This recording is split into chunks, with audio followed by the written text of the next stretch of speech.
जाट, गुर्जर और वसुंधरा के पैमाने पर बीजेपी ने टिकट क्यों बांटे? कई सीटें ऐसी हैं जहां पर उम्मीदवारों के नाम सुनकर हर कोई चौंक गया है। कैसे लगाए जीत के समीकरण? कैसे किसको किस पैमाने पर मिले टिकट? करेंगे इसी मुद्दे पर चर्चा इस वीडियो में, और क्या होगा इनका भविष्य ये भी आपको बताएंगे, इसलिए जुड़े रहेगा आखिर तक हमारे साथ। नमस्कार, मैं हूं चेतना शर्मा और इस मुद्दे पर बातचीत करने के लिए मेरे साथ मौजूद हैं हमारे editor in chief Varun Bhansali ji. तो शुरुआत करते हैं सबसे पहले जयपुर शहर सीट से, जो कि वाकई में बहुत ही ज्यादा चौंकाने वाला नाम हमारे सामने आया था। जिन लिस्ट की हम चर्चाएं कर रहे थे, नामों की हम चर्चाएं कर रहे थे, उनमें से ये नाम नहीं था। मंजू शर्मा जी को यहाँ से टिकट मिला है। आपको क्या लगता है कि कौन सा ऐसा गणित इसके पीछे बिठाया गया और इनको टिकट दिया गया? देखिए मंजू शर्मा जी पर बातचीत करने से पहले हमें समझना पड़ेगा कि क्यों इन 3 मुद्दों को ही पैमाना बनाया गया है, जाट, गुर्जर और वसुंधरा। और आप भी सोच रहे होंगे वसुंधरा क्या इतना बड़ा मुद्दा था? बिल्कुल इतना बड़ा मुद्दा था। ये मुद्दा लोकसभा चुनाव में भी बड़ा है और ये मुद्दा विधानसभा चुनाव में भी बड़ा था। और वो मुद्दा सीधे और स्पष्ट शब्दों में ये है कि जो वसुंधरा के बहुत ज़्यादा करीबी थे, उनका टिकट काटा गया। इसमें कुछ अपवाद भी हैं और अपवाद किस लिए हैं, वो भी हम आपको इस वीडियो में बताने वाले हैं, इसलिए इस वीडियो के आखिर तक आप बने रहिएगा। जाट और गुर्जर फैक्टर्स जहाँ काम करते थे, वो इतना काम किए कि येन-केन प्रकरण नीति तोड़नी पड़ी तो नीति तोड़ी, लेकिन उनको टिकट दिए। राजपूत फैक्टर भी बहुत काम किया और रॉयल परिवार यानी कि राज परिवार का फैक्टर भी काम किया। किस जी। तरीके से किया ये सब कुछ बताएँगे। सबसे पहले बात करते हैं जयपुर शहर सीट की। तो समझने वाली बात ये है कि 5 लाख एक बहुत बड़ा नंबर होता है। वोटों से जीतने के बावजूद रामचरण बोहरा का टिकट काट दिया गया। और इसके पीछे बिल्कुल स्पष्ट और सीधा ये है कि रामचरण बोहरा पूर्व मुख्यमंत्री वसुंधरा राजे के करीबी थे, करीबी हैं और उनके लिए सबसे फ्रंट लाइन में खड़े रहने वाले नेताओं में से हैं। यही वजह रही कि बार-बार इतने बड़े अंतर से जीतने के बावजूद उनका टिकट काट दिया गया।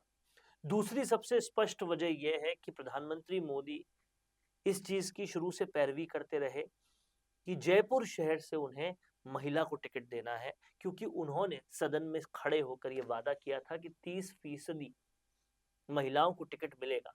30% तो किसी समीकरण की वजह से नहीं मिल पा रहा, लेकिन बहुत ही अहम और स्पष्ट सीटों पर महिलाओं को टिकट देकर वो कहीं न कहीं अपनी बात को जो उन्होंने सदन में रखी थी सही साबित करना चाहते थे।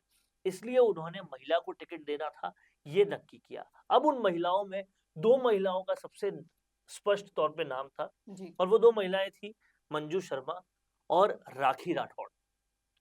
राखी राठौड़ को भी इसलिए टिकट नहीं मिला क्योंकि राखी राठौड़ वसुंधरा राजे की बहुत करीबी नेताओं में से रही है और राखी राठौड़ जो है उनका ट्रैक रिकॉर्ड जो है वो कहीं न कहीं थोड़ा खराब रहा है। उन्होंने जब वो नगर निगम में काम करती थी उनका नाम नर्सरी घोटाले में लगातार आता रहा और व्यवहार की वजह से भी उन्हें थोड़ा-सा पीछे रहना पड़ा। उनका व्यवहार लगातार खराब रहा रहता रहा। राजपाल सिंह शेखावत जिनकी टीम मेंबर वो मानी जाती थी, उनको भी उन्होंने कई बार दगा देने का काम किया। वसुंधरा राजे की वो टीम मेंबर मानी जाती थी, लेकिन वो पाले बदलने में बहुत उस्ताद जैसी रही हैं।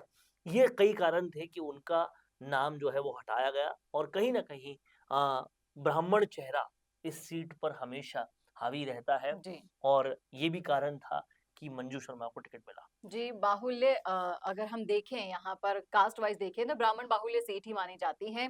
बहुत ही नया फेस है, लेकिन कयास तो ये लगाए जा रहे हैं कि ये अपने पिताजी के नाम से जीत यहाँ पर दर्ज कर सकती हैं। देखिए भंवरलाल शर्मा जी जो है वो पूर्व प्रदेशाध्यक्ष भी रह चुके हैं भाजपा के और उनका अपना एक बड़ा कैडर बेस है। हुँ। लेकिन मैं ये समझता हूँ कि प्रदेशाध्यक्ष ब्राह्मण हैं, मुख्यमंत्री ब्राह्मण हैं और जयपुर शहर से भी ब्राह्मण को टिकट दिया।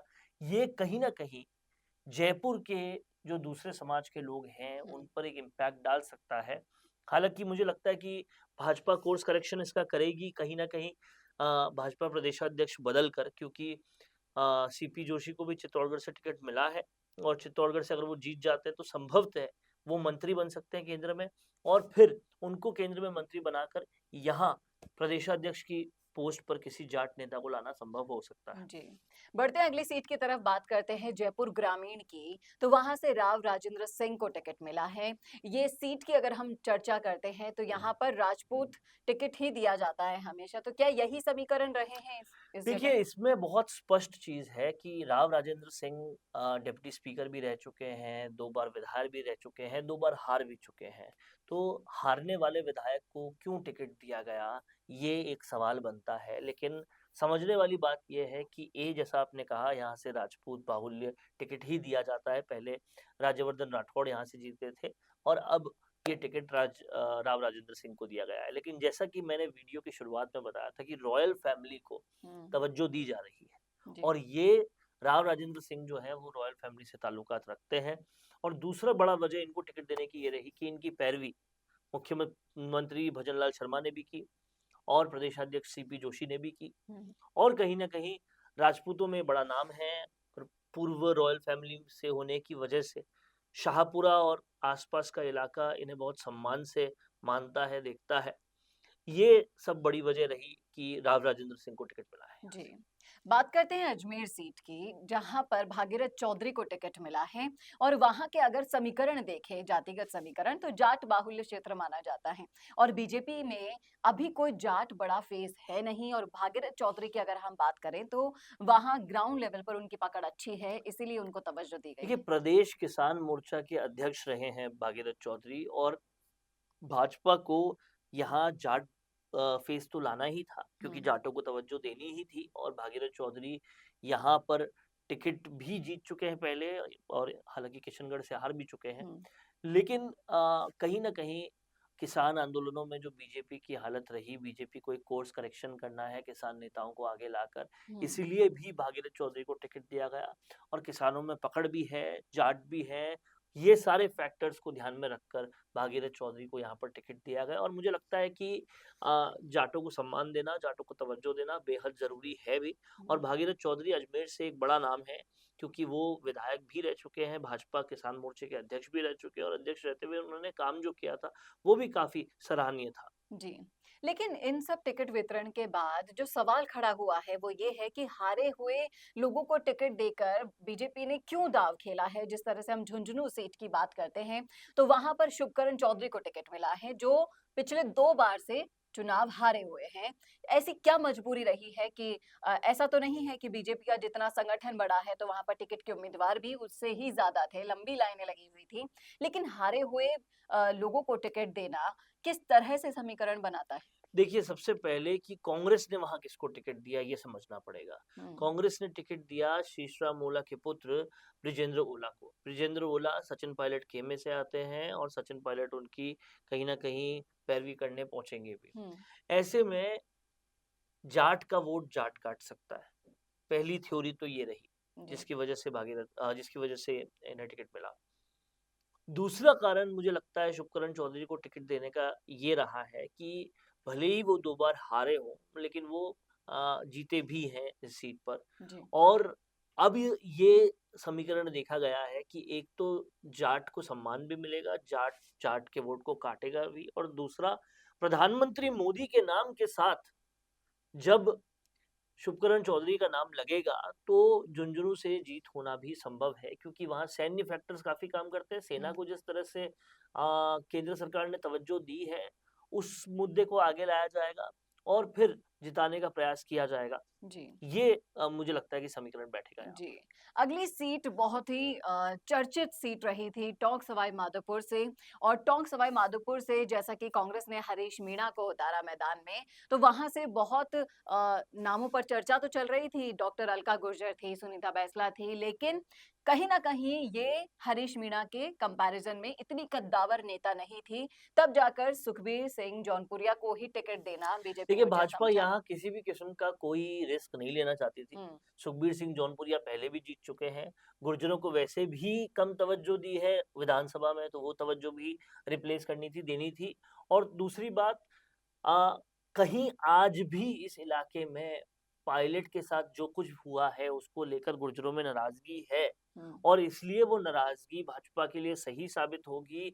और वहां गुर्जर शख्स को ही टिकट देना जरूरी था, इसलिए यहाँ पर इनको टिकट दिया गया है। और मुझे लगता है ये टिकट जो है वो काफी ठीक है, भले ही ये हरियाणा से आते हैं, क्योंकि ये हरियाणा बॉर्डर का इलाका है, तो उसमें भी कोई बात नहीं है।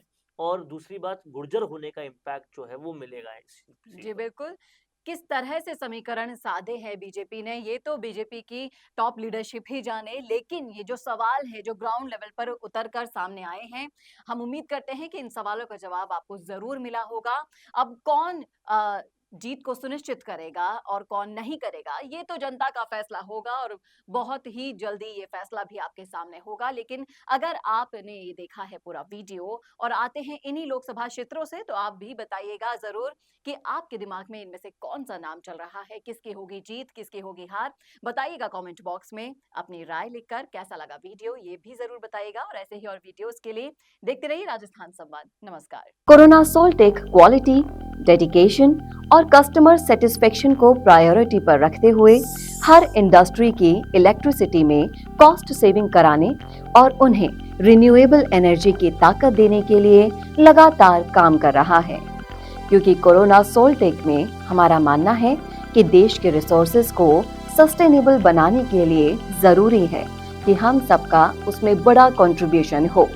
इसीलिए सोलर प्रोजेक्ट्स की टाइमली डिलीवरी करते हुए एक पार्टनर की तरह आपकी इंडस्ट्री को हम अपडेट करते हैं और हमेशा आपकी सर्विस के लिए तत्पर रहते हुए सोलर एनर्जी का पूरा पोटेंशियल आपको मिले, इसी दिशा में काम करते हैं।